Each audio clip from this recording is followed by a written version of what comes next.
Ayan mga ka-Josrap. Nagluluto ako ng breakfast namin. Okay.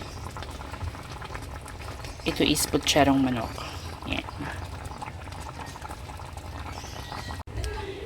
Ayan mga ka-Josrap, nailagay ko na yung repolyo natin. Okay. So, pwede na ata ito. Patig-check lang natin. Ayan na mga ka-Josrap. Konting in-in na lang to at laputin ko pa yung ano natin, sauce. Ayan.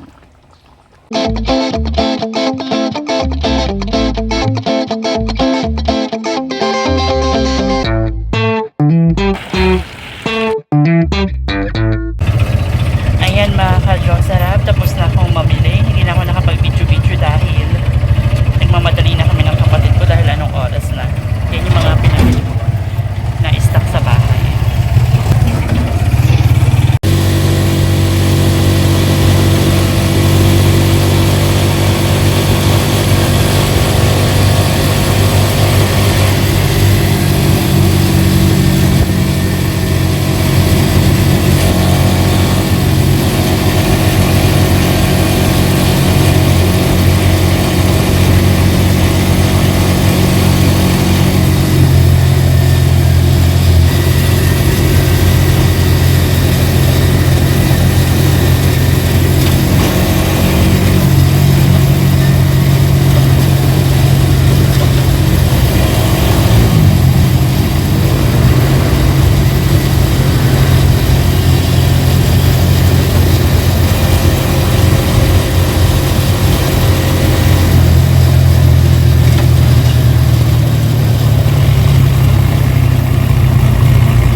Ayan mga ka-Josrap, kakauwi lang namin. So ito na yung mga pinamalengke natin. Siyempre huhugasan muna natin yan bago natin ilagay sa ref. Tapos pumila ko ng mga gulay kasi namiss ko na din talaga ang mga gulay. Ayan mga ka-Josrap, ito mga iba't ibang klaseng isda. Ilalagay natin yung mga isda.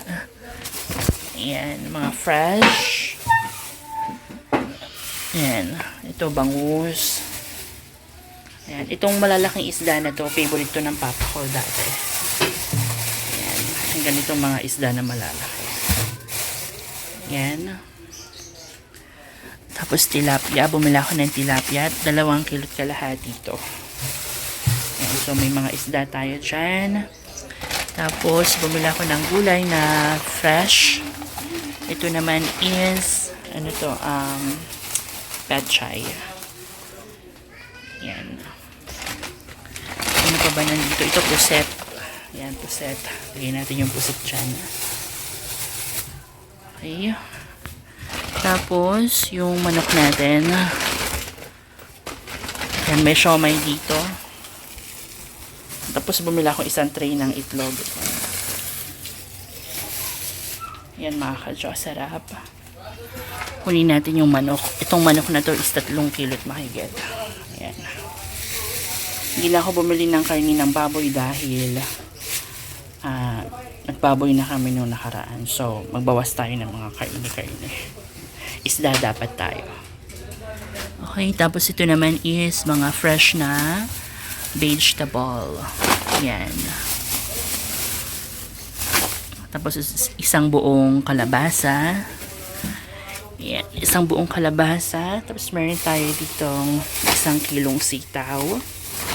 Ayan, may ampalaya. Labas na natin dito, guys. Tapos sayote. Sorry, hindi na pala ako bumili ng sayote. Repolyo. Dahil yung sayote na binili ko nakaraan, nasira. Ginaluto. Kamatis. Tapos 1 kilong talong. Actually, mahigit 1 kilo to. Ayan, tapos meron tayo itong upo. Ayan, upo. Tinatansya ko na lang yung mga gulay kasi ayoko na sisiraan ng gulay.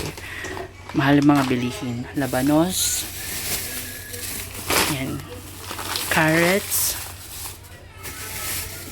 Ano pa ba mga nandito? Bumili din pala ako ng bagoong. Yan. Para kapag nag-ano kami, pakbet. Yan. Sibuyas. Yan. patatas, luya, munggo, yan, bawang. So, ayan yung mga pinamili kong mga gulay, mga ka-Diyos. Sarap yung mga hindi madaling masira. Kasi kapag mga dahon-dahon, mabilis masira.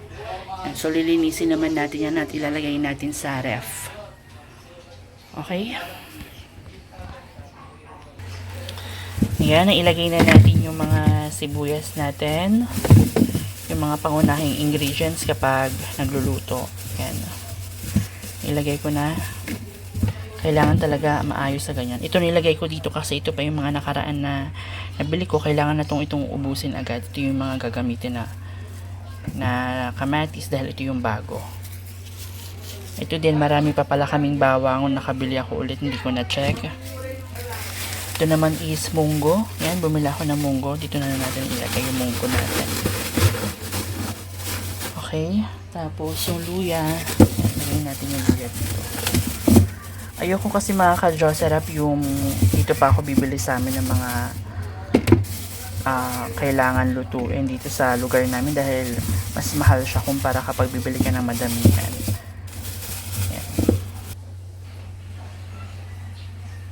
Yan, nailagay ko na yung iba. Lagay natin yung ampalaya dito. Namiss ko na yung ampalaya mga ka-Diyos, sarap. Yan. Okay. Yan, so ang gagawin naman natin is ito, bumili din pala ako ng spaghetti. Ito naman, sarap to mga ka-Diyos, sarap kung kayo mahilig din kayo kumain ng atsara. Yan. Okay, meron pa tayong hindi na ilagay. Yan, lagay natin yung patatas dito. Lagay natin dyan. Okay.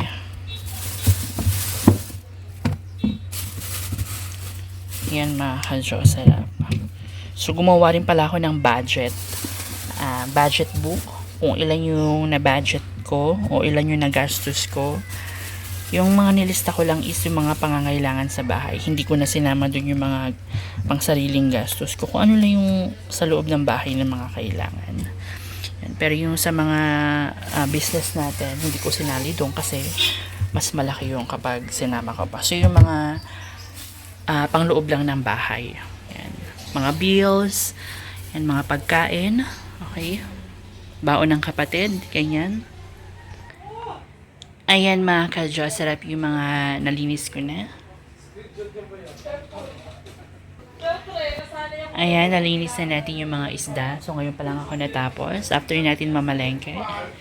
Yan, kasama ko yung kapatid ko na si Estelle na malengke. Ngayon is, magagawa tayo ng tilapia na may gata. Okay, lalagay muna natin to sa ref. Okay, mga ka-Diyos, sarap. Okay, yan na yung isda natin. Lagay natin to. Lagay natin yung lahat ng isda. Ito naman is yung puset. Yan. So, hindi na siya kasya mga ka-Diyos, sarap. Dito tayo sa kabila. Okay, nailagay na natin yung manok. Ito yung isda natin na isa. Yung siomay natin. Ilagay natin. Yan, siomay. Yung ham. Yan, lagay natin yung ham. Okay. Yung hotdog. Lagay natin dito. Meron pa akong burger patties. Ang ko ilalagay dito na lang. Yan yung burger patty natin. Yan mga ka-Diyos, sarap. O, hindi na siya kasha. Patay tayo siya. Ayusin natin. Yan. Ayan mga ka-Diyos, sarap. Malapit na rin matapos yung niluto ko na tilapia na merong petchay, tapos gata. Ayan mga ka-Diyos, sarap. Ang bango-bango at ang sarap-sarap niyan. Ito na yung pagkain namin ngayong gabi na to mga ka-Diyos, sarap. Okay? Ayan mga ka-Diyos, sarap. I have a new package made in Japan. Okay, full of CDs, assorted CDs. Ayan. Made in Japan po siya. Sagawa line. Ayan. So, mag-unbox tayo ng mga items na dumating Okay? So, tara mga ka-Diyos, sarap. Okay, bubuksan natin. Yan. Okay, medyo mahirap lang siyang buksan mga ka-Diyos, sarap dahil super yung scotch tape. Yan, medyo maingay yung kapitbahay namin, oh. Hating gabi na. Okay. Okay. Yan, buksan natin. Yan mga ka-Diyos, sarap. Excited na akong mag-unbox sa mga items na nandito. Okay, yan yung mga items. So, ito yung price niya, total. Yan, total price. Okay. So, meron tayong dumating dito ng mga books. Ito yung trending ngayon at talaga namang pinag-uusapan ng lahat. Yan. Trending ngayon si Charisse. So, tignan natin. Jake Cyrus. Ayan, si Jake Cyrus. Ayan, trending na trending to ngayon mga ka-Diyos. Sarap.